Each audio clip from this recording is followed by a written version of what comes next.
यत्सूरयः तेजो वारिमृदां यथा विनिमयो यत्र त्रिसर्गो मृषा धाम्ना स्वेन सदा निरस्तकुहकम् सत्यं परं धीमहि यं प्रव्रजन्तमनुपेतमपेतकृत्यं द्वैपायनो विरहकातर आजुहाव पुत्रेति तन्मयतया तरवोऽभिनेदु तं सर्वभूतहृदयमुनिमानतोऽस्मि यः स्वानुभावमखिलश्रुतिसारमेकम् अध्यात्मदीपमतिर्तितीर्षतां तमोऽन्धम् संसारिणां करुणयाः पुराणगुह्यम् त्वं व्याससूनुमुपयामि गुरुमुनीनाम् नारायणं नमस्कृत्य नरं चैव नरोत्तमम्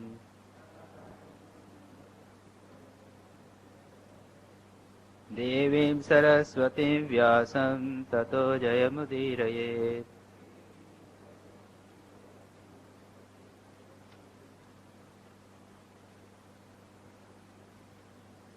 हम उद्धव गीता का पाठ कर रहे हैं।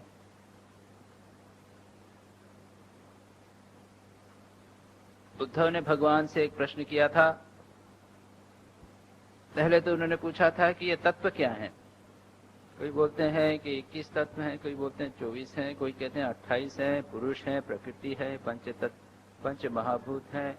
ये सब बहुत सारी बातें बोलते हैं। आप क्या बोलते हैं?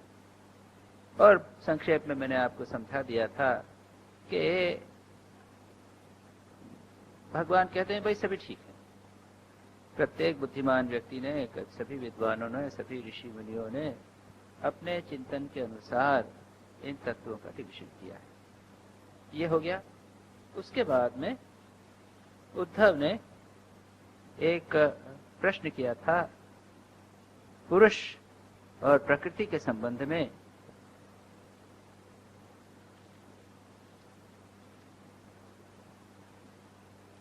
और उसके बाद उसने पूछा कि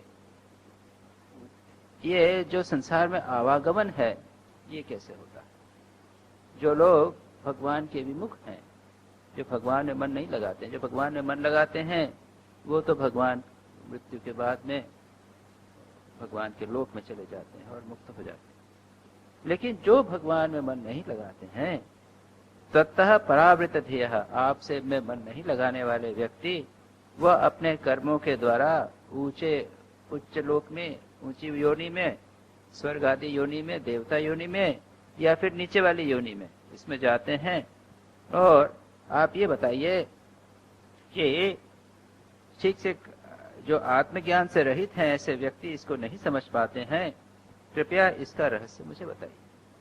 और उसके बाद भगवान जो बात कहते हैं जिसकी हम चर्चा कर रहे हैं, उन्होंने एक इंटरेस्टिंग कंसेप्ट दिया है। यह जो जन्म मृत्यु होता है ये कैसे होता है। जन्म मृत्यु जो है, ऊपर की योनि में जाना और नीचे की योनि में जाना, ये क्या है? ये क्या? पहली बात को भूल जाना और नए किसी बॉडी, नई की विषय, उसके साथ में अटैचमेंट हो जाना, उससे आसक्त हो जाना, उससे तादात्म्य स्थापित कर लेना, यही ऊपर जाना, यही नीचे आना।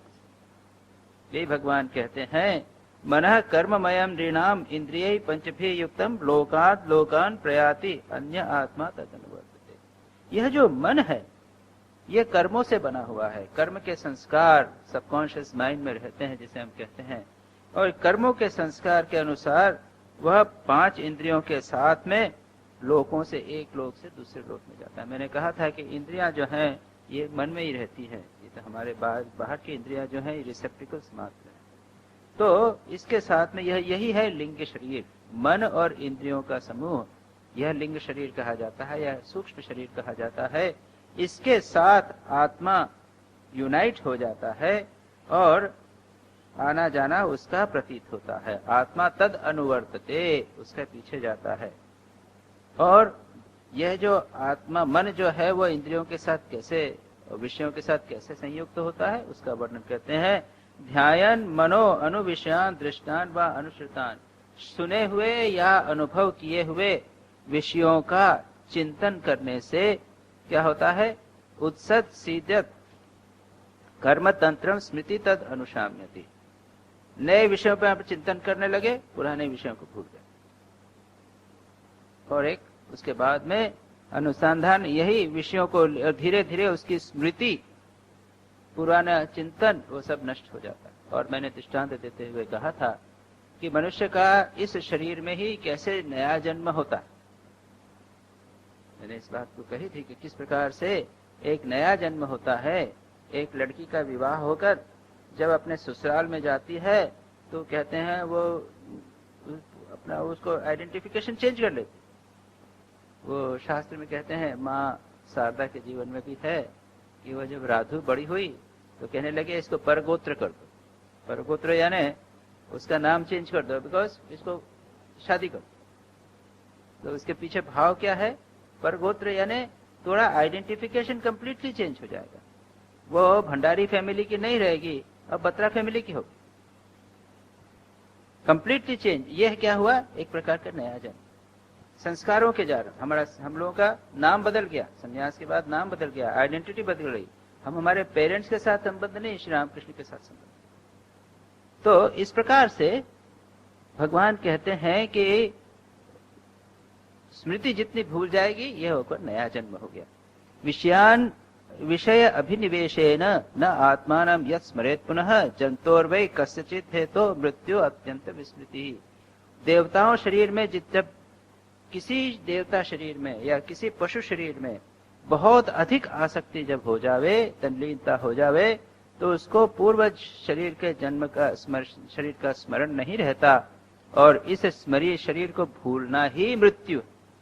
ये एक नई डेफिनेशन मृत्यु की हम लोगों को समझ में नहीं आती, लेकिन यही है। नए शरीर के साथ इतना घुल मिल जाना कि पुराने शरीर को पूरी तरह भूल जाना, यही है मृत्यु।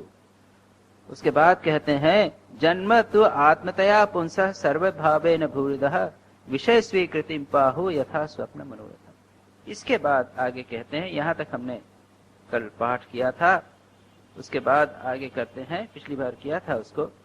उसके बाद में जन्म तो आत्मतया पुंसः सर्वभावेन भूरिदः। जन्म किसे कहते हैं? मृत्यु है अत्यंत विस्मृति। किसी चीज को पूरी तरह भूल जाना, वही मृत्यु। हम कहते हैं कि हम नहीं जानते पुराना जन्म में हमारा क्या था, हम भूल गए, पूरी तरह भूल गए। और हमने इस शरीर को पूरी तरह से आइडेंटिफाई कर दिया। सच पूछा जाए तो छोटे बच्चे जब थे तो वह भी पूरा चला गया, वो छोटे बालक का शरीर चला गया, उससे हमको कुछ याद ही नहीं। एक प्रकार से हमारा पुनर्जन्म हो गया। अब कहते हैं, उसके दृष्टांत भगवान देते हैं, स्वप्नम मनोरथम च इत्थम प्राक्तनम न स्मृति असो तत्र पूर्वम इव आत्मानम अपूर्वम च अनुपश्यति। अब कहते हैं कि स्वप्न और मनोरथ ये कैसे होता है? देखो, पूर्वम इव आत्मानम पश्यति। कहते हैं कि जैसे स्वप्न और मनोरथ में, स्वप्न में आप स्वप्न जब देखते हैं तब क्या होता है? हम एक किसी शरीर के साथ आइडेंटिफाई कर देते हैं, हम भूल जाते हैं, अपने शरीर को भूल गए। हमने एक शरीर को आइडेंटिफाई कर लिया, पूरा घूम फिर रहे हैं, खा पी रहे हैं, स्वप्न में क्या क्या अनुभव कर रहे हैं। अच्छा, उसके बाद में दूसरे दिन उठ गए, दूसरे दिन आपने दूसरा स्वप्न देखा। पहले स्वप्न में उस स्वप्न के व्यक्ति के साथ में आप पूरी तरह से एक हो गए थे। दूसरे दिन जो स्वप्न देखा वो तो दूसरा देखा। अच्छा, आज हम बैठे बैठे कुछ कल्पना कर रहे हैं, इसको बोलते हैं मनोरथ, मेंटल इमेजिनेशंस। उसमें हम न जाने घूम फिर रहे हैं, क्या क्या कर रहे हैं, खा पी रहे हैं, सब कुछ कर रहे हैं, मन ही मन कर रहे हैं, ये हुआ मनोरथ। इन दोनों का आज जो किया उसके बाद कल दूसरा करेंगे। तो जिस प्रकार से स्वप्न और मनोरथ का परिवर्तन हो जाता है, जिस प्रकार स्वप्न में हमने एक देह का स्मरण किया और हमारी यह वर्तमान देह को भूल गए, और स्वप्न में पिछला स्वप्न भी भूल गए, उसी प्रकार से कहते हैं, उसी प्रकार से वर्तमान देह में स्थित जीव भी जो है तत्र पूर्वम इव आत्मानम अपूर्वम च अनुपश्यति। आत्मा को पहले जैसा आत्मा था, पहले था, अपने नवीन सा समझने लग जाता है। वो स्वप्न हम नया देखते हैं, उसमें आइडेंटिफाई कर देते हैं। उसी प्रकार से कहते हैं ये जन्म और मृत्यु कुछ नहीं है, पहले चीज को भूल जाना और नए शरीर से आइडेंटिफिकेशन हो जाना। ये एक नया कंसेप्ट, ये आपको और कहीं नहीं मिलेगा, यहाँ का नया कंसेप्ट भगवान दे रहे हैं। इंद्रिय आयन सृष्टेदम त्रैविध्यम भाति वस्तुनि बहिरंतर्भिदा हेतुर जनो असज्जनक कृतम यथा। क्या कहा है? इंद्रिय आयन, इंद्रियों का आश्रय मन, इंद्रियां मन में स्थित हैं जैसा मैंने अभी कहा। और सृष्ट्वा इदम त्रैविध्यम भाति वस्तुनि, इंद्रियों का आश्रय मन या शरीर में, शरीर की सृष्टि से जब इंद्रिय बन गई, मन बन गया, ये शरीर बन गया, तीन चीजें बनी, तब क्या होगा? उत्तम, मध्यम और अधम, ये तीन प्रकार की, अच्छा शरीर है, अच्छा मन है, अच्छा इंद्रिय है, ये डिफरेंशिएशन हो जाता है। और उसमें अभिमान करने से आत्मा बाह्य और अंतर भेदों से बहिर अंतर्भिदा हेतु जनो असज्जनत कृतः। उसके बाद में बाहर अंदर बाहर हो गया, एक वस्तु बाहर हो गई, एक अंदर हो गई, और अंदर बाहर का डिफरेंशिएशन हो जाता है। ये इसलिए कि हम उसके साथ आइडेंटिफिकेशन कर लेते हैं। उसके बाद कहते हैं नित्यदा ही अंग भूतानि भवन्ति न भवन्ति च कालेन अलक्ष्य वेगेन सूक्ष्मत्वात् तन्न दृश्यते। सदा ही, नित्यदा कहते हैं कि सदा, हे अंग, अंग यानी उसको संबोधन करते हुए कहते हैं हे मेरे मित्र, भूतानि भवन्ति न भवन्ति च, प्राणी जो है उनका जन्म होता है और नाश भी होता है। कैसे? कालेन अलक्ष्य वेगेन, काल टाइम क्या है? टाइम अलक्ष्य वेग, उसको आप समझ नहीं सकते, उसके गति जो है उसको समझी नहीं जा सकती, गति उसकी अत्यंत सूक्ष्म है। इस सूक्ष्म गति वाले काल के कारण, जैसा जिसको साधारणतः समझा नहीं जा सकता, अलक्ष्य वेद समझा नहीं जा सकता, कल क्या होने वाला है हम नहीं जानते, काल की गति बड़ी भयानक है, समझ में नहीं आती। अलक्ष्य वेद बोलते हैं काल की गति से सूक्ष्म होने के वो समझना नहीं सकता। उसके द्वारा क्या होता है?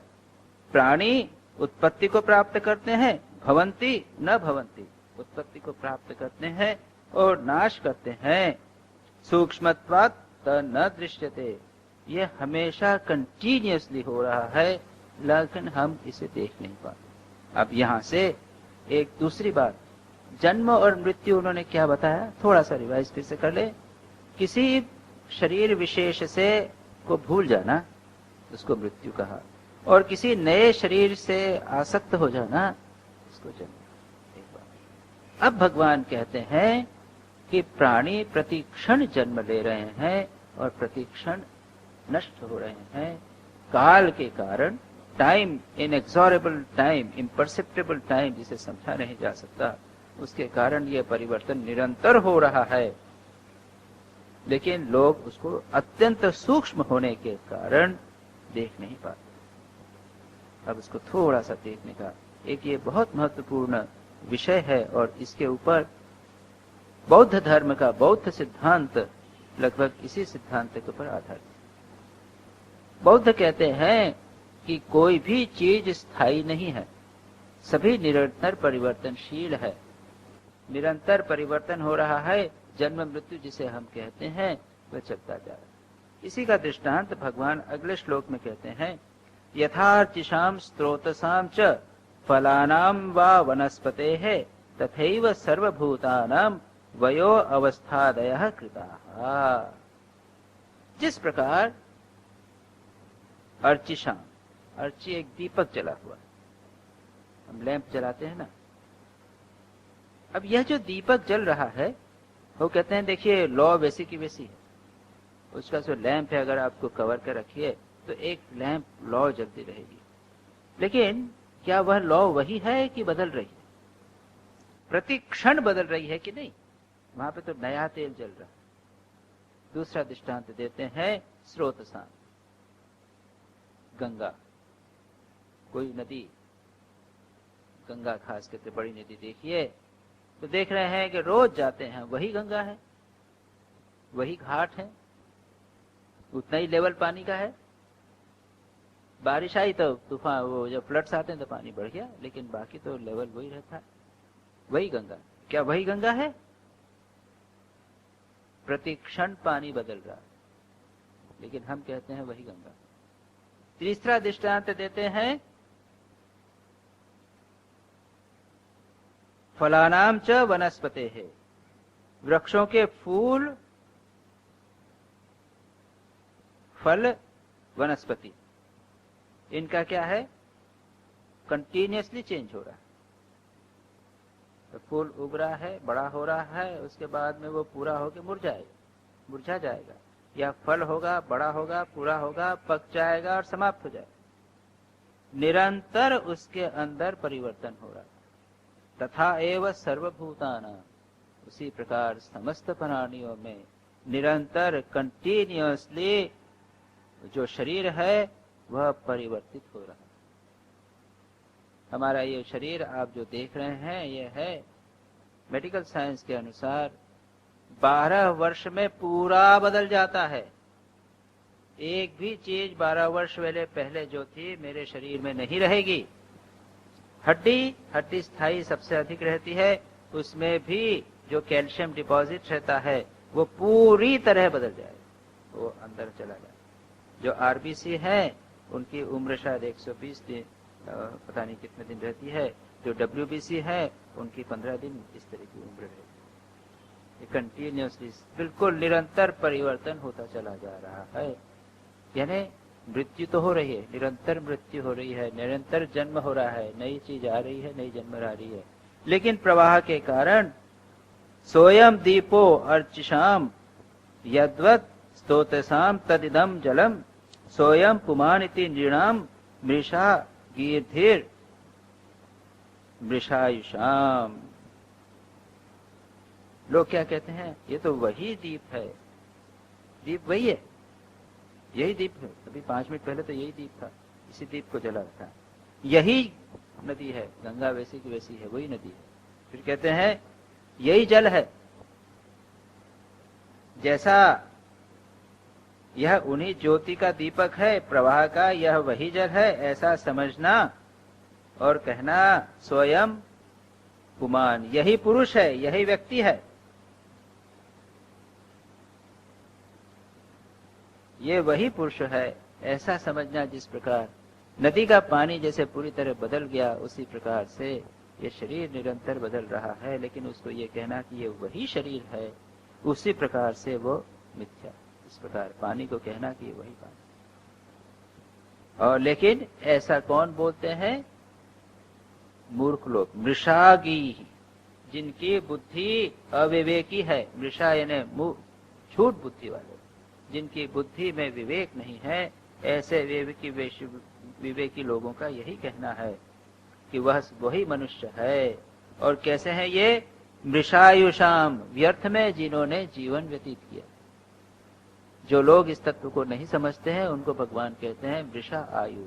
इन लोगों की आयु व्यर्थ गई, जिन्होंने संसार को सत्य समझा, यही समझा कि यह कंटिन्यूअसली बना हुआ है, सत्य समझा। यह बात भगवान कहते हैं। जिन लोगों की ऐसा सोचते हैं, ऐसा बोलते हैं, उन्होंने व्यर्थ अपना जीवन दिया। मां स्वस्य कर्म बीजेन जायते सोयम पुमान म्रियते वा अमरो भ्रांत्या यथा अग्निर्दारयुक्तम। क्या कहते हैं कि म्रियते वा अमरो भ्रांत्या, यद्यपि भ्रांत पुरुष भ्रांति के द्वारा, अपने कर्मों के बीज द्वारा, कहते हैं क्यों से हुआ? हम कहते हैं कि हमको ये जन्म कैसे मिला है? पूर्व जन्म के शुभ कर्म के कारण हमको जन्म मिला। ये सिद्धांत तो बौद्ध भी मानते हैं। बौद्ध लोग आत्मा को नहीं मानते लेकिन कर्मवाद को मानते, और वहां पर उनके यहाँ पर जातक कथाएं हैं, आप लोगों ने नाम सुना होगा। जातक कथाओं में वर्णन है कि भगवान बुद्ध के पहले जन्म कितने कितने प्रकार के अच्छे अच्छे जन्म हुए। कभी हाथी बने, कभी बंदर बने, कभी मोर बने, कभी कुछ बने। वो सब जातक कथाएं हैं। जातक कथाओं में पहले जन्म में क्या हुआ, उसके बाद जन्म में क्या हुआ, वो लोग मानते हैं अच्छा जन्म करोगे तो अच्छा फल मिलेगा, अच्छा कर्म करोगे तो अच्छा जन्म मिलेगा इत्यादि। लेकिन यहाँ भगवान कहते हैं कर्मों के बीज द्वारा न पैदा होता है न मरता है, वह भी अजन्मा और अमर ही है, फिर भी भ्रांति से उत्पन्न होता है और मरता सा है, दिखाई देता है। जैसे काष्ठ युग अग्नि पैदा होता और नष्ट होता दिखाई देता। देखिए ये जीव न आता है न जाता है। अभी कहा वो जन्म होता है दिखाई देता है, ये बहुत इंपॉर्टेंट सिद्धांत है। देखिए स्क्रिप्चर्स के अंदर, शास्त्रों में आपको कई प्रकार के सिद्धांत मिलेंगे, ज्ञान के बातें मिलेंगी। किसी एक को अगर पकड़ के रख लिया जाए तो वो हमारे लिए पर्याप्त। यहां पर भगवान एक सिद्धांत बता रहे हैं, दूसरा कि ये जन्म मरण जैसी कोई चीज नहीं है, ये तो क्षण क्षण मृत्यु और जन्म हो रहा है। लेकिन फिर भी भ्रांति से उत्पन्न होता है और मरता है, ऐसा दिखाई पड़ता है। जैसे अग्नि में आग जला दी, आग जली और उसके बाद में नष्ट हो गई। जला दी, अग्नि खत्म हुई, लकड़ी खत्म हो गई तो अग्नि भी जल गई। अच्छा, अग्नि अब बची कि नहीं बची? सूक्ष्म रूप में अग्नि तत्व तो बचा ही हुआ है। आप माचिस जलाइए फिर जल जाएगा। अग्नि नष्ट नहीं होती, वो काष्ठ नष्ट हो गई। हमने कहा अग्नि बुझ गई, वो काष्ठ नष्ट हो गई।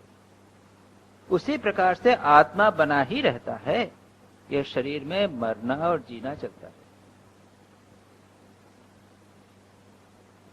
ये बात भगवान यहां पर बोल रहे हैं। उसके बाद में निषेक गर्भ जन्मानि बाल्य कौमार यौवनम वयो मध्यम जरा मृत्यु इति अवस्थास्तनोर्नव। अब कहते हैं कि ये तनु की, शरीर की 9 अवस्थाएं भगवान। क्या है? निषेक, निषेक यानी गर्भाधान, कंसेप्शन। उसके बाद गर्भ, गर्भ में वास, 9 महीने वास। उसके बाद जन्म, बाल्यावस्था, एडोलेसेंस, कुमार अवस्था, यौवन अवस्था, मध्यवयम यानी मध्यावस्था, मिडिल एज। उसके बाद बुढ़ापा और मृत्यु। ये अवस्था तनो, ये 9 अवस्थाएं हैं ह्यूमन बॉडी। एता मनोरथ मयी ही अन्यस्य उच्चावचास्तनुः गुण संगात उपादत्ते क्वचित कश्चित जहाति च। अब ये अवस्थाएं याद रखिए शरीर की हैं। जिस प्रकार से एक लकड़ी में, लकड़ी उगी, बड़ी हुई, मोटी हुई, उसके बाद में जल गई, तो हमने कहा कि इसमें आग खत्म हो गई, नहीं, जगह लकड़ी खत्म। लकड़ी आना और उसका जल जाना और नष्ट हो जाना, ये शरीर में होता है, ये आत्मा का नहीं होता। उसी बात को आगे कहते हैं, यह शरीर जीव से भिन्न है। एता मनोरथमयी ही अन्यस्य, अन्यस्य यानी जीव से, यह जो जीव से भिन्न ऊंची नीची अवस्थाएं हैं, ये मन के अनुसार ही हैं। शरीर की अवस्थाएं तो बता दी, अब मन में जैसा आप चिंतन करेंगे उसके अनुसार आपको ऊपर की योनि, निम्न योनि इत्यादि मिलेगी। परंतु अज्ञानवश गुण संगात उपादत्ते, गुणों के संग से इन्हें अपनी मानकर भटकने लगता है और कभी विवेक हो जाने पर उन्हें क्वचित कश्चित जहाती। जब विवेक हो गया तो समझ जाता है कि मैं शरीर नहीं हूं, मैं इससे बिल्कुल दूर। और इसी को मुक्ति कहते हैं। शरीर से अपने आप को डिसआइडेंटिफाई कर लेना, मन से डिसआइडेंटिफाई कर लेना, उससे पृथक कर लेना, ये विवेक से होता है। इसीलिए भगवान इसको एक अन्य प्रकार से बता रहे हैं कि देखिए, ये शरीर का जन्म मरण आवा जाना कंटिन्यूसली बना हुआ है, इससे अपने आप को आसक्त मत करो, उससे अपने को भिन्न समझो। और थोड़े से विचार करने से ये चीज हो जाती है, और जब ये हो जाता है तो मनुष्य को काफी जिसे कहेंगे काफी सुकून, अरे शरीर में तो हो ही रहा है, बुढ़ापा आया है, जवानी आई, बुढ़ापा आया, मर जाएंगे, चलो क्या होगा। स्वामी शिवानंद जी की बात मैं कई बार कह चुका हूँ, और हम लोग आरती के बाद में शाम को रात को वो हम शिवानंद जी की वाणी पढ़ते हैं। उसमें हर बार कई बार आता है, किसी ने पूछा महाराज कैसे हैं आप, मैं तो बहुत बढ़िया हूँ। तो शरीर के बारे में, अरे शरीर के बारे में ये तो सब ऐसा ही लगा ही रहता है, इसके शरीर की मत पूछो, जहां तक मेरा प्रश्न है मैं बहुत आनंद। ये वो कंटिन्यूसली बार बार हर एक पेज के ऊपर 2-3 बार वो बार बार जब भी कोई शरीर की बात होती, बीमार थे वो, सांस फूकता था और चल फिर नहीं सकते थे, लेकिन फिर भी कहते थे देखो ये शरीर कितना चला है, पहाड़ों में कितना घुमा, अब 5 कदम चलने में भी कष्ट होता है, ये तो शरीर में लगा ही रहता है, लेकिन मैं ठीक हूं, मैं आनंद, बिल्कुल आनंद। यहां पर इसी बात को बार बार एम्फसाइज करने का, जोर देकर बताने का प्रयत्न कर रहे हैं। आत्मनः पितृपुत्राभ्याम अन्योयो भवाप्ययो न भव अप्यय वस्तूनाम अभिज्ञो यद द्वय लक्षणः। अब कहते हैं कि पिता को पुत्र के जन्म से और पुत्र को पिता की मृत्यु से अपने जन्म मरण का अनुमान कर लेना चाहिए। आत्मनः पितृपुत्राभ्याम अनुमेयो भव अप्ययो, पिता और पुत्र के जन्म और मृत्यु को आप अनुभव कर लीजिए कि आपका भी जन्म और मृत्यु होने वाली। पुत्र का उत्पन्न जन्म हुआ तो पिता याद कर ले कि उसका भी जन्म हुआ था, और जब पिता की मृत्यु हो तो लड़कों को याद करना चाहिए कि मेरी भी मृत्यु होने वाली। यहाँ पर ये बात कहते हैं, अपना खुद का जन्म और मृत्यु को अपने पिता की मृत्यु और पिता को अपने पुत्र के जन्म के अनुसार पता लगना चाहिए, समझ लेना चाहिए। और क्या कहते हैं, न भव अप्ययः वस्तूनाम अभिज्ञः द्वय लक्षणः, लेकिन जन्म मृत्यु से युक्त देहों का दृष्टा, द विटनेस, वह जो है जन्म और मृत्यु से युक्त शरीर नहीं है। जो विटनेस, जो दृष्टा साक्षी है, वह इन दोनों से पृथक है। फिर कहते हैं न भव अपना तरोर बीज विपाकाभ्याम यो विद्वान जन्म संयमो तरोर विलक्षणो दृष्टा एवं दृष्टा तनोह पृथक। जिस प्रकार से, जैसे जौ गेहूं आदि की फसल, अभी उसका फसल का पकने का समय हो गया, अब उसको काट डालेंगे, हमने देखा उग रहा है और अब वो कट जाएगा। आप लगभग एक महीने में भी काफी देख सकते हैं। जैसे आप अगर आज ट्रेन से जाएंगे, यहाँ से आप दिल्ली जाइए तो आपको दोनों तरफ खेत का कुछ रूप दिखाई देगा। अब लौटते समय 15 दिन महीने भर बाद देखेंगे तो दूसरा रूप देगा। आप दृष्टा, आपने क्या देखा, खेत में जब देखा था तो जरा जरा से पौधे लगे थे, 1 महीने बाद देखा तो पौधे सब उग गए, और उसके बाद में क्या होगा, कुछ देर बाद जाएंगे सब काट दिए। ये कंटिन्यूअसली, जैसे गेहूं आदि की फसल उग जाती है उसके बाद में काट दी जाती है, लेकिन जो व्यक्ति इन दोनों को देखता है वो सर्वथा पृथक रहता है। उसी प्रकार ये शरीर की अवस्थाएं हैं, शरीर की अवस्थाएं भी उसी प्रकार की हैं। हम बाहर के खेत को तो देख सकते हैं, लेकिन हमारे शरीर में तो वही चीज हो रही है। उसका भी जन्म हुआ, वो बड़ा हुआ, अब मर रहा है, इसको देखिए, ये शरीर से पृथक आत्मा। ये एक इसे स्पिरिचुअल, ये केवल विचार की बात नहीं है, ये एक सिद्धांत बता दिया है वेदांत का सिद्धांत कि ये शरीर और आत्मा भिन्न है, और उसका यहाँ पर विचार करके बता रहे हैं कैसे भिन्न है। लेकिन इसे हमें प्रत्येक दिन देखना, प्रत्येक दिन अनुभव करना। हम वृक्षों को देखते हैं, ये डहलिया लगाया था, जब छोटे छोटे पौधा था हमने कहा ऐसे लगा वैसा लगा, अब पूरे पक गए हैं, वो अब निकालने की सोच। हमने सारा का सारा देखा, तो मैं उससे डहलिया तो नहीं हूं, मैं उससे अलग हूं। उसी प्रकार शरीर, भगवान विभिन्न दृष्टांत, लौ का दृष्टांत, स्रोत का, नदी का दृष्टांत, के शरीर का, ये सब दृष्टांत देकर बताते हैं कि इन दोनों से भिन्न जो है वह जो भिन्न है, दृष्टा तनो पृथक। दृष्टा जो है वो तनु से जो कृषि इत्यादि से बीज का उत्पत्ति वगैरह को जो देखता है, उसी प्रकार इस शरीर को भी जो देखता है, जो वह आत्मा उससे भी।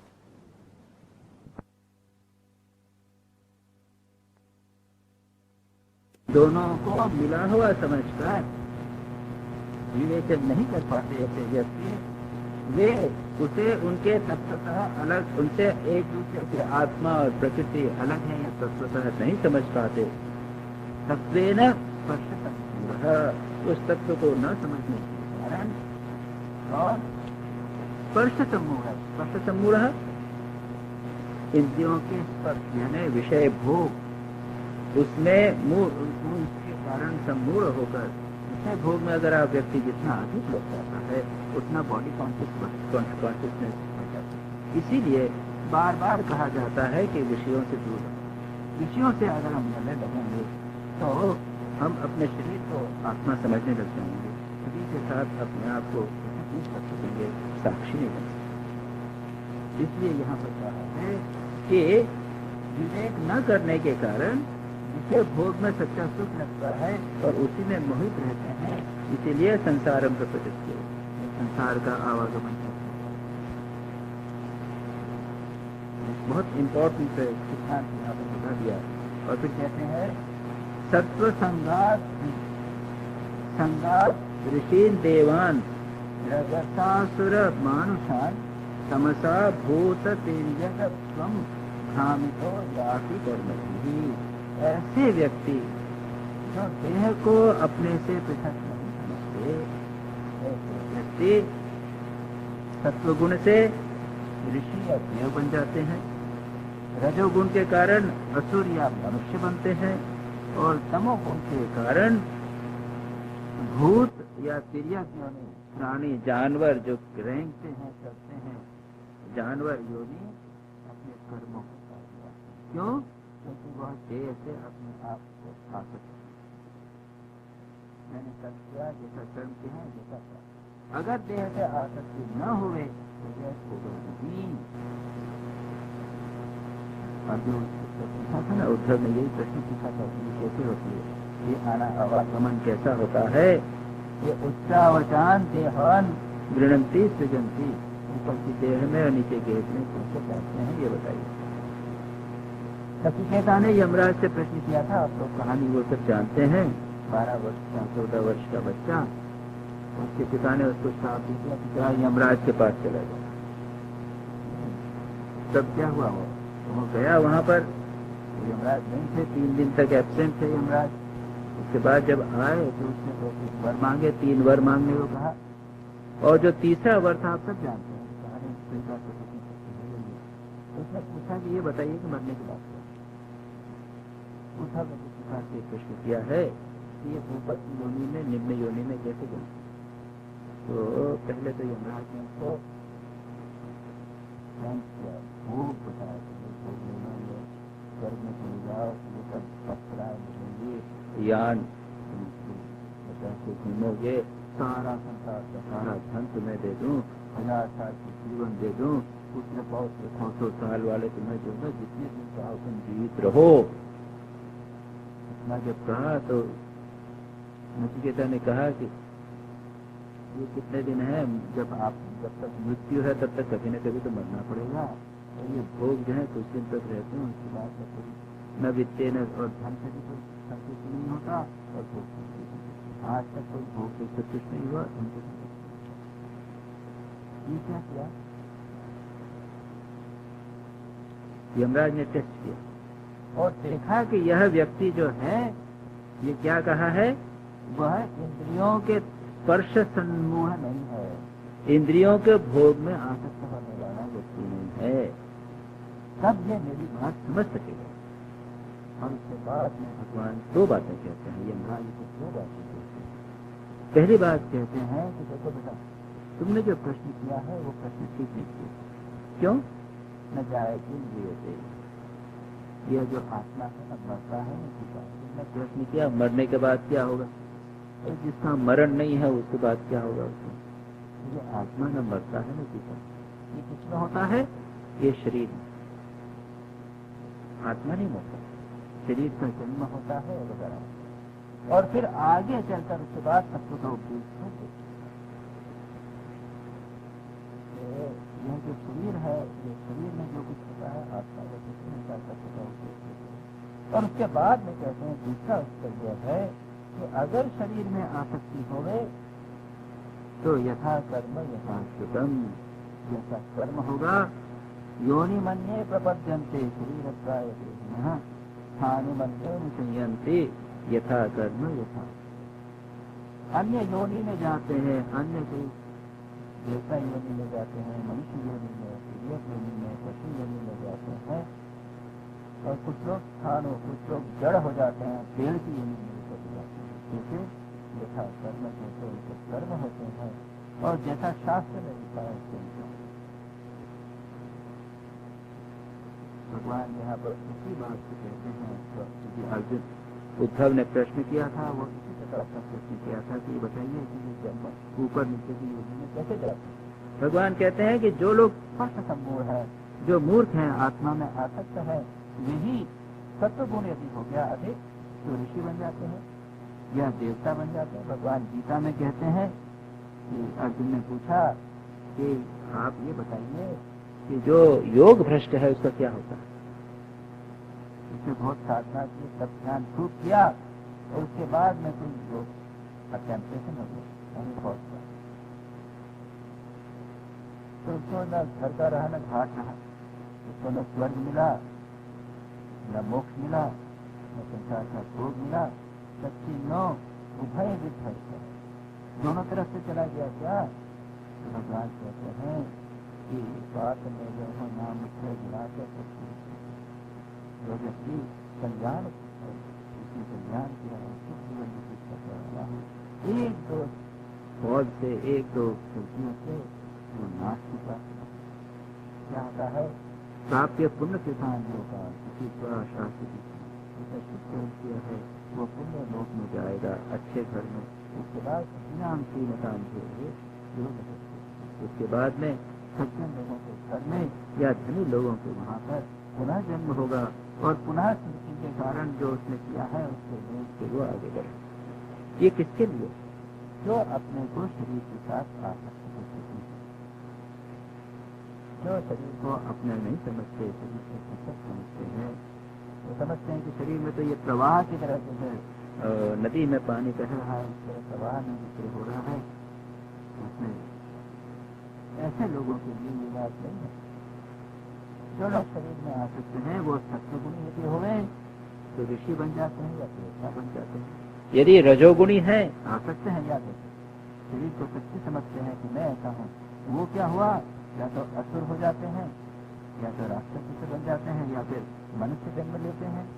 और जो तमोगुणी हैं, जल हैं, वे फिर या तो भूत बन जाते हैं या तिर्यक यानी निम्न योनि जानवर पशु कर्म के कारण। नित्य तो गायतः पश्यन् यथा वेवानुकरोति तान् एवं बुद्धि गुणान् पश्यन् अनिहो अपि अनुकार्यते। जब मनुष्य क्या होता है, वैसे ही जीव अटैचमेंट हो जाने के कारण, बुद्धि के कारण, मन के कारण, मन मजेदार बात है। नित्य तो गायतः पश्यन् यथा एव अनुकरोति। यहाँ पर जब भजन पढ़ते हैं आप उसके बाद से बैठेंगे, पहले भजन होगा, आप भजन सुनते सुनते क्या होगा, आप भी उसको गुनगुना लेते हैं। कोई गाना आता रहता है, वो पॉप सॉन्ग हो या भजन हो, क्लासिकल हो या कैसा भी सॉन्ग गाना होता है तो उसको हम गुनगुनाते हैं, अनुगाय अनुकरोति, उसका अनुकरण करने के लिए भगवान कल्याण देते। अगर बहुत सारे लोग नाचने लग जाए तो क्या करते हैं, हम भी नाचने लगते। बहुत सारा कीर्तन हो रहा हो तो उसमें नाचते। उसी प्रकार से बुद्धि के गुणों को देखकर उसके साथ में उसका अनुकरण करने लग जाता है। और वो पुरंजन की कथा उसमें है कि वो जीव जब शरीर में आ जाता है तो बुद्धि के उसी की पत्नी वहां मिल गई, उसके साथ मिलकर उसी का अनुकरण करने लगा। उन्हीं के साथ अनिहा इहा न होने पर भी, क्रियाशील न होने पर भी उसका अनुकरण करने लग जाता है। बुद्धि के गुणों का अनुकरण करने लगता है, बुद्धि के साथ आइडेंटिफाई कर लेता है। बुद्धि अगर अच्छा काम करती है तो अच्छा करता है, बुद्धि अगर सोने की इच्छा करती हो जाता है। बुद्धि ने शुभ काम किया, अच्छा चिंतन करना चाहता है तो उसका शिक्षा में अच्छा चिंतन करना चाहता है, या फिर बुरा काम करने लग जाता है। जो बुद्धि करता है उसके पीछे जीव जो है, जीव यानी जिस आत्मा ने, जिस चैतन्य आत्मा ने बुद्धि के साथ अपने को आइडेंटिफाई कर दिया है, वो उसके अनुसार कर्म करेगा। यथा भसा प्रचलता सर्वोपि चलाइव चक्षुषा भ्राम्यमाने न दृश्यति रमती भूः यथा मनोरथ जिनो विषयानुभवो मृषा स्वप्न दृष्टा दासाः तथा संसार। अब 4 दृष्टांत के द्वारा यह बताने के करते हैं, वो अर्जुन उद्धव का यही है कि ऊपर नीचे कैसे जाता है, ये संसार में कैसे होता है। 4 दृष्टांत के द्वारा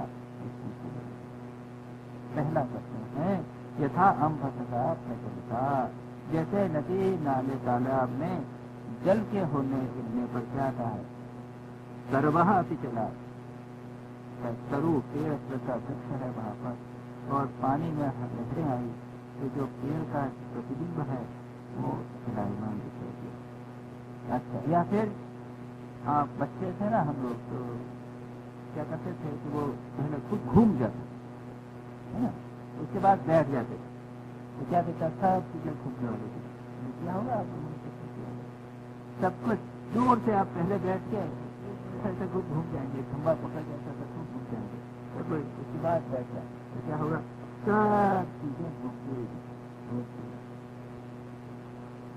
घूमते नहीं गई। वो वृक्ष जो है वो चल नहीं रहा है, वो पानी में कंपन हो रहा है, पानी में लहरें उठती हैं, इसलिए उनके ढलने डुलने से प्रतिबिंब जो है वो परिवर्तित हो रहा है। और उसी प्रकार से घुमाए जाने पर ये सृष्टि जो है घूमती दिखाई दे रही है। और आगे चलिए, आज तक यहाँ तो उस समय तो ट्रेन नहीं थी, ट्रेन में आप बैठे तो क्या होता है, सब चीज दिखती भागती दौड़ती, तो बच्चों को बहुत मजा आता है। जब छोटे बच्चे थे जब पता चलता था, कहते थे पिताजी कहते थे कि चलो हम लोग जाना है वहाँ, बहुत खुश थे, ट्रेन में जाएंगे। और फिर कहाँ बैठेंगे, खिड़की पर। उस समय कोयले की ट्रेन हुआ करती थी, फिर कोयला आंख में डाल चला जाता था, फिर डांट पर खिड़की के पास बैठेगा और देखो आंख में कोयला। तो देखिए सब चीज भाग रही, सब चीजें भाग रही, ट्रेन भाग रही है, लेकिन हमें लगता है कि सारा संसार भाग रहा है। तो ये दूसरा दृष्टांत। तीसरा, यथा मनोरथ धियो विषयानुभवो का 2 दृष्टांत दिए, जैसे मन के द्वारा सोचे गए या स्वप्न दृष्टा, चौथा दृष्टांत है मन में कल्पना की सत्य प्रतीत होने लग गई, और चौथा दृष्टांत स्वप्न में जो देखा है वह क्या है, सत्य प्रतीत होता है, नहीं देखा, ये इनका अस्तित्व नहीं है बिल्कुल। उसी प्रकार से आत्मा का यह संसार का अनुभव भी सर्वथा असत्य है। दृष्टाश्च दाता तथा संसार आत्मना, यह आत्मा तो नित्य सिद्ध बुद्ध मत है, न आता है स्वामी विवेकानंद। एक 5वां दृष्टांत, दृष्टांत में हमने एक जोड़ दिया रेल का दृष्टांत, स्वामी विवेकानंद दृष्टांत कि आत्मा की ये जन्म मरण क्या है।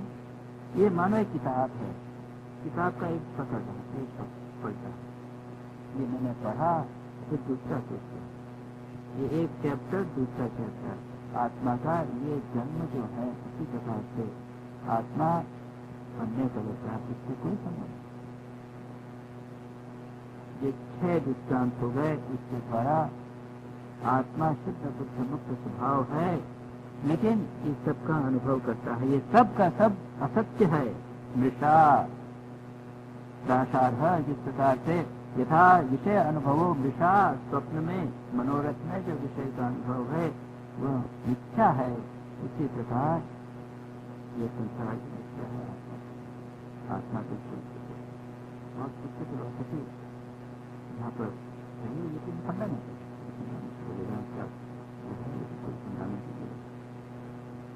ध्यायतो विषयानस्य स्वप्ने अनर्थगमो अर्थे ही अविद्यमाने की संस्कृति न निवर्तते।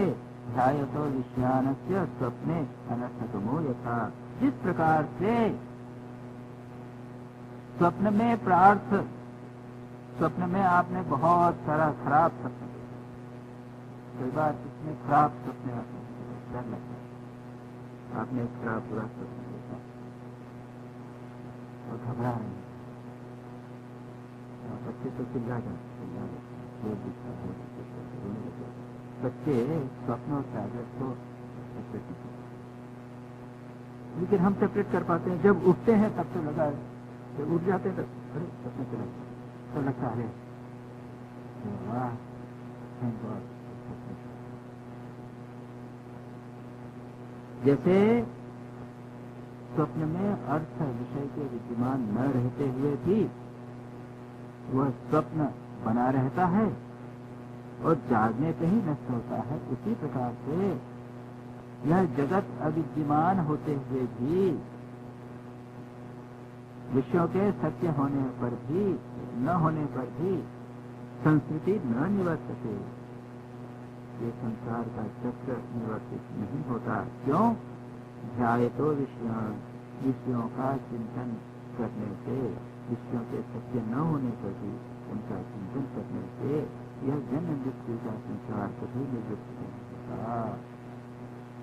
जब तक जागृत नहीं, स्वप्न में जब तक जागे नहीं, बड़ा घबराव, जब हिलाया जग गया, हाँ सब।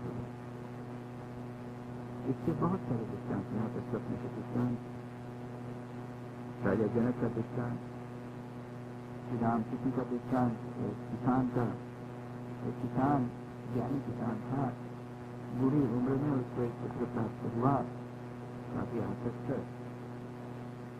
एक दिन इसने रात को स्वप्न देखा कि वो 7 बेटों का पुत्र पिता हुआ, राजा है और 7। उसके बाद में जग गया और उसके बाद दूसरे दिन उसका पुत्र मर गया। जागृत अवस्था में जो पुत्र था वो मर गया। उसकी पत्नी रो रही है, ये चुपचाप रहता, ये कैसे निष्ठुर है, तुमको आंखों में आंसू तक नहीं आते, कैसे नहीं? तो वो कहने लगा कि अरे तुम्हारे एक हारू, तुम्हारा पुत्र, एक पुत्र के लिए रो या मैं 7 पुत्रों के लिए रो? मैं राजा होता तो मेरे 7 पुत्र थे, अब तो सपना नष्ट हो गया तो सब मर गए, इसके लिए रो? ये ज्ञान करें। राजा जनक की कहानी है। उन्होंने स्वप्न देखा कि हमारे राज्य के ऊपर आक्रमण हुआ है, खूब युद्ध हुआ, उसके बाद में हार गए, उनको निकाल दिया गया, अब भटक रहे हैं, उनके पीछे लोग पड़े हुए हैं, बड़ी मुश्किल से दूसरे किसी नगर में चुपचाप चले गए, खाने को नहीं कुछ थी, कहीं छत्र था, लोग पहचानते नहीं है, कपड़े फटे, कोई जाने राजा थे। एक छत्र था, एक जैसे जहाँ पे खाना देते हैं ना, अपना भिखारियों की लाइन में लग गए, और लाइन में जब लग गए, जब आखिरी में पहुंचे, जब उनकी टर्न आई, तब तक बोला खाना खत्म। ये अपनी धक्का दिया, जाओ जाओ, कहाँ खड़े हुए हैं, हटो निकलो, एक धक्का दिया, नींद खुल गई, नींद खुल गई। इतना भयानक स्वप्न देखा। ये राज्य कमरे वहां पे आए, अपने दरबार में बैठे, चुप, कुछ नहीं बोल रहे हैं, कहते हैं यह सच्चा की वजह, और किसी से बोल नहीं रहे हैं, यह सच्चा की वजह। तो उसके बाद में कहानी इस प्रकार की है कि कुंभ का अष्टावक्र रहा, या जो उन्होंने कहा था कि नहीं यह सच्चा है, वो पहचान गए कि ये किसी को बता नहीं रहे हैं, लेकिन देख रहे हैं कि वो मैं राजा बैठ के बना हुआ हूँ, यहाँ पर यह सत्य है, या जो मैंने स्वप्न देखा था वो सत्य है। और अल्टीमेट कंक्लूजन है कि दोनों सत्य नहीं है, दोनों मिथ्या है। तो यहाँ पर इसी बात को कहते हैं कि स्वप्न में जो अनर्थ परंपरा, जो अनर्थ प्राप्त हो रहा है, कष्ट पा रहा है, वह जागे बिना नहीं जाती। उसी प्रकार से जन्म मृत्यु का चक्कर जब तक ज्ञान नहीं हो तब तक निवृत्त नहीं। तस्मात् उद्धव मां भुक्ष्व विषयान असत इंद्रियैहि आत्म ग्रहण निर्भातम पश्य वैकल्पिकम धम। इसलिए हे उद्धव, अब कंक्लूजन करते हुए अंत में कुछ वर्णन करते हुए कहते हैं, अंत में बात करते हुए कहते हैं, इसलिए क्या करो तुम? तस्मात् देयरफॉर हे उद्धव मां भुंक्ष विषयान असत इंद्रिय हैं, इन दुष्ट इंद्रियों से जो कभी तृप्त नहीं होने वाले, इन इंद्रियों से, इंद्रियों के विषयों का भोग न करो। क्यों? इससे हमारे शरीर से हमारी आसक्ति बढ़ती चली जाती, हम उसके साक्षी नहीं बन सकते। सब कुछ करिए लेकिन साक्षी बने, इंद्रियों का भोग करने में उस क्षण के लिए उसमें लग जाए। श्री रामकृष्ण कहते थे स्वामी विवेकानंद के संबंध में एक एक्सेप्शन करते, तो कहते थे कि ये कुछ भी खाए, कुछ भी करे, इसको पाप नहीं लगता। क्यों? इसके अंदर ज्ञानाग्नि सदा प्रज्वलित होती है, इसका मन का एक भाग सदा, 3/4 भाग सदा साक्षी बना रहता है विषयों के अंदर। अब अगर हैं इंद्रियों के भोग तो आएंगे, खाना आएगा, मिठाई आएगी, और वो जब मेरा इसमें स्पर्श होगा तो अच्छा बुरा टेस्ट होगा, गर्मी पड़ेगी, ठंड पड़ेगी, स्पर्श तो होगा, तो अच्छा बुरा तो होगा। इंद्रियों के विषयों से दूर कैसे है? भुंक्ष, भगवान कहते हैं कि इनका भोग मत करो, आने दो। भगवान गीता में कहते हैं कि इंद्रियों का विषयों, अगर आप राग द्वेष वियुक्तेषु विषयान इंद्रियश्चरन् आत्मवशय विधेयात्मा प्रसादम अधिगच्छति। राग और द्वेष से रहित होकर जो भी पाप प्राप्त होता है उसको भागो नहीं। विषयों में इंद्रियां चलती रहें, कोई बात नहीं, राग द्वेष नहीं हो, आसक्त न हो, साक्षी बनो। आत्मवश्य विधेयात्मा, मन को कंट्रोल करके, और चिंतन वाला व्यक्ति ऐसा है, उसको प्रसन्नता होती है, वो आत्मा को जान सकता है। इसलिए कहते हैं कि मां भुंक्ष्व विषयान असत इंद्रियैहि और आत्म अग्रह निर्भातम वैकल्पिकम धमा पश्य। जो आत्म विषयक अज्ञान से प्रतीत होने, आत्म अग्रह, आत्मा को जब आप स्वीकार नहीं करेंगे तो इससे यह सारा जो संसार है वो भ्रमात्मक संसार, आत्मा को अगर स्वीकार न करेंगे तो ये जगत सत्य प्रतीत होगा। यह भ्रम है लेकिन वह सत्य प्रतीत होगा। यह सांसारिक भेदभाव मूलक जो भ्रम है वह आत्म विषयक अज्ञान से प्रतीत होता है, ऐसा जानो। फिर अब उसके बाद में 2 श्लोकों में एक ऐसी स्थिति का वर्णन किया गया कि चाहे कितनी भी कठिनाई हो उसमें अपने को बनाए रखे, अपने आत्म तत्व का जो चिंतन है वो बनाए। भगवान ने बात कही, उसके बाद अर्धव संभव तो उसने सोचा कि उद्धव कहेगा कि महाराज आप जो कह रहे हैं वो आसान नहीं। स्वामी विवेकानंद जी अमेरिका में जो प्रवचन देते थे तो कहते थे कि आप लोग आत्मा हो, नित्य शुद्ध बुद्ध मुक्त स्वभाव होता है, चिंतन करो।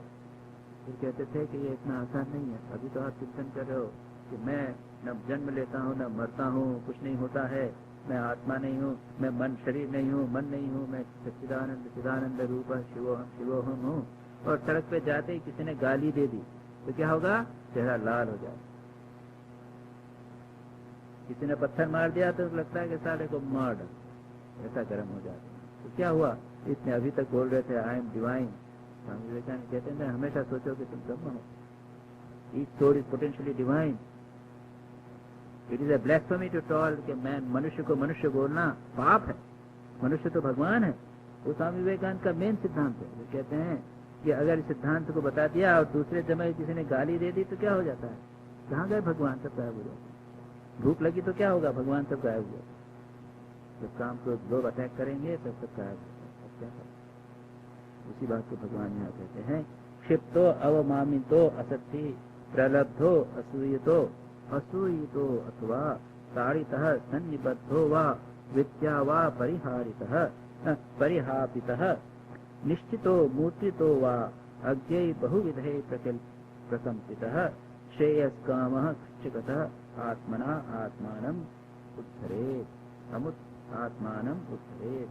कहते हैं असभ्य दुष्ट लोग क्या करेंगे, क्षिप्त है आपको धक्का दे, गर्दन पकड़ के निकाल दिया, गेट आउट, निकाल दिया, फिर कहेंगे अपमान करेंगे, आपकी निंदा करेंगे। याद रखिए इसके साथ दूसरा भी ले लीजिए, आपको स्वीकार करें, आइए आइए वेलकम, और दूसरा निंदा नहीं करेगा, वाह वाह साहब आप तो बड़ा अच्छा है, बहुत महान है, बहुत बुद्धिमान है, आप बहुत अच्छे हैं, सम्मान करेंगे। फिर कहते हैं प्रलब्धः, आपकी निंदा, अपना हंसी मजाक करेंगे, आपके दिल्लगी करेंगे। फिर कहते हैं असूयितो, आप में दोष नहीं है लेकिन दोष निकालेंगे। तो याद रखिए उसका उल्टा भी है, आप में गुण नहीं है, लोग गुण दिखाएंगे, चापलूसी करेंगे।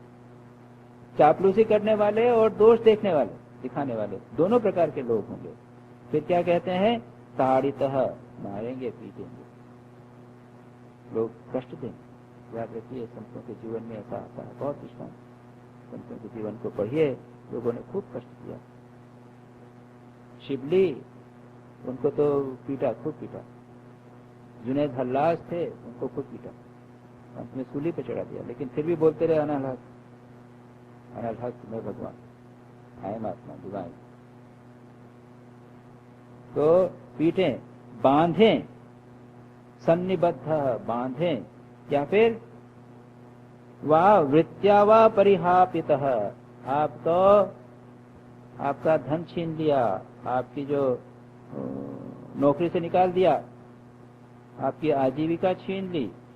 फिर निश्चितः, थूका, मूत्रितः, आपके ऊपर मूत्र कर।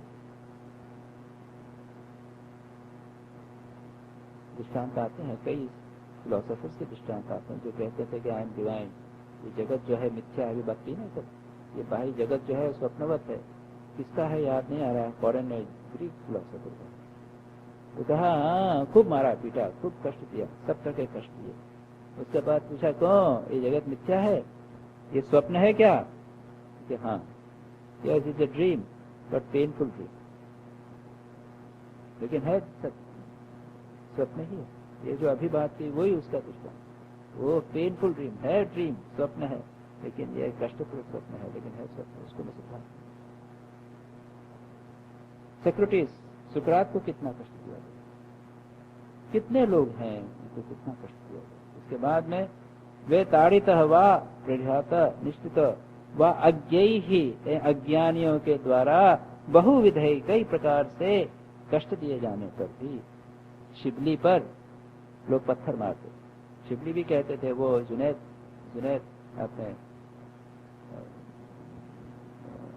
मंजूर हल्लाज जो थे वो कहते थे अलल अनल हक, यानी मैं भगवान, वही अहम ब्रह्मास्मि। शिबली भी उनके फॉलोअर थे, उनके दोस्त ही थे, वो भी कहते थे कि लोग उनको पत्थर मारते थे, तो जेल में बंद कर दिया, पत्थर मारा, तो हंसते थे, पत्थर मारा तब हंसते थे। एक फकीर ने, एक बुद्धिमान व्यक्ति ने, जो समझता था उनकी चीज को, उसने पत्थर मारा, बड़ा कष्ट और रोने लग गया। क्यों?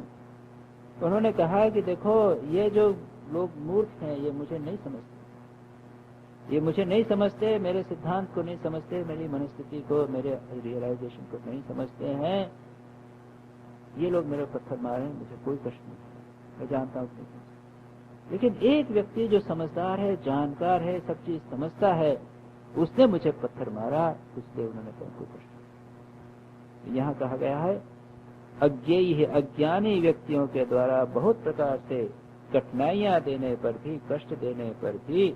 और याद रखिए जो ज्ञानी व्यक्ति है, अज्ञानी लोग उनको ऊपर चढ़ाते भी हैं, अरे वाह वाह बहुत बड़े महात्मा है। वो जानता है कि न तो मैं महात्मा हूँ और न मैं दुरात्मा हूँ, मैं तो सच्चिदानंद स्वरूप। मुझे क्या फर्क पड़ता है, लोग मेरी निंदा करें या स्तुति करें, मुझे आदर करें, बढ़िया गद्दे पे बिठाएं, बढ़िया बढ़िया स्थान पर रखें या जेल में रखें, क्या फर्क पड़ता है। ऐसा करके भी श्रेयस काम कृच्छगतः आत्मना आत्मानम उद्धरेत। क्या करेगा वह? क्या करेगा? श्रेयस काम, वो अपना श्रेय चाहता है, चाहे कुछ भी हो, उससे क्या लेना देना। उनको रिटोर्ट करने की जरूरत नहीं है। उन्होंने कष्ट दिया तो मैं देखूंगा कौन किसने कष्ट दिया, मैं तेरे को देख दिखा दूंगा, ऐसा नहीं करना। वो तो अपना श्रेय का काम है। कृच्छगतः, सभी कठिनाइयों से मैं अगर कष्ट होवे तो भी, कृच्छगतः कठिनाइयों से, आत्मना अपने आप, अपने विवेक के द्वारा, विचार के द्वारा, आत्मानम उत्थरेत अपने को बचाना चाहिए।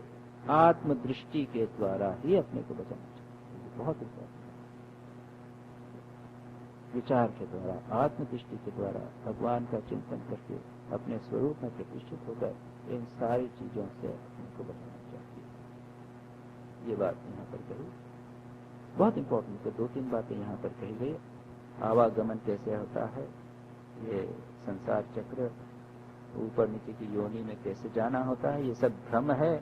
और उसके बाद में कहा गया है कि ये संसार के संस्करण वगैरह तो कुछ नहीं है, साक्षी बनते रहो। ये बात कही, आत्मा में प्रतिष्ठित रहो, स्वयं अपने आप को उद्धार करो। इसके आगे उद्धव एक प्रश्न करो, और प्रश्न क्या है? वो यह जो तिरस्कार की बात आपने कही, लोग जो तिरस्कार करेंगे, कष्ट देंगे, मारेंगे, पीटेंगे, क्यों इसको सहन करना और अपने स्वरूप में प्रतिष्ठित होना कठिन है, बहुत कठिन, इतना आसान नहीं है। बड़े बड़े विद्वानों को भी, बहुत विद्वान लोग भी कष्ट नहीं कर पाते, ये भगवान कहेंगे, क्योंकि प्रकृति, हमारा body, they are very strong. देह जो है वो बहुत स्ट्रांग है, हमारा अटैचमेंट देह से बहुत स्ट्रांग है। ये इतना आसान नहीं है। भगवान उसके उत्तर में एक कहानी सुना। अगली बार एक तितिक्षु ब्राह्मण का इतिहास पूरा भगवान सुनाएंगे, ये बताने के लिए कि किस प्रकार से उसने